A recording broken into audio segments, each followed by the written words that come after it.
Hello guys, yes tayo mag-refill dahil paubos na guys.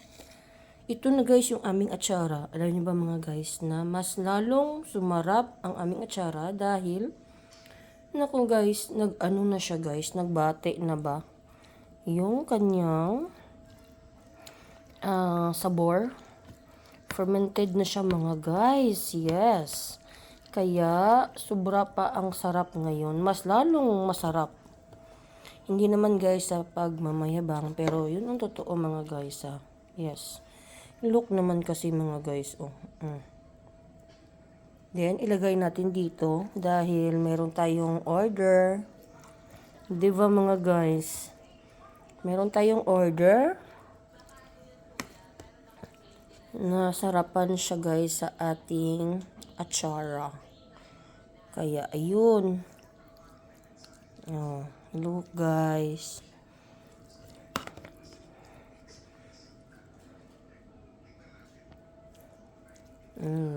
Diba? Look naman kasi guys, ang sabaw niya, oh. Diba? So, very yummy. Nga siguradong masarap. Yes.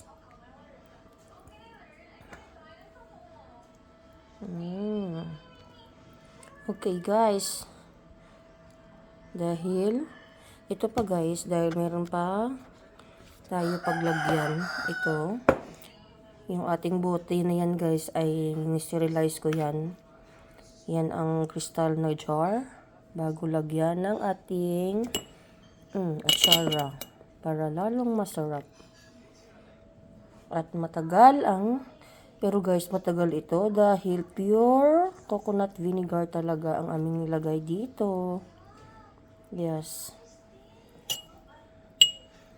Guys, pag kumain kayo guys ng mga pork o di kaya chicken, ito ipares nyo guys. Naku, makapawala siya guys sa umay.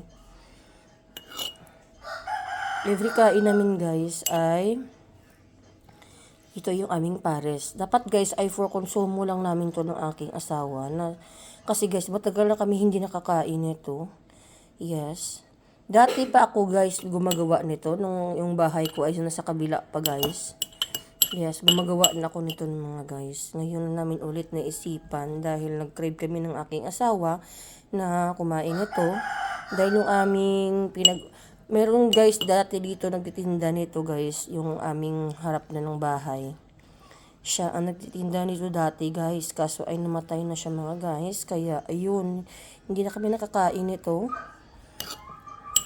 Kaya kami na lang guys ang gumawa. At marunong lang naman kami guys gumawa nito, kaya kami na lang ang gumawa guys. Masarap to guys, pang appetizer, pang side dish sa ating mga ulam tuwing kain natin. Okay guys. Diba guys, ang sarap. Thank you for watching guys. Bye.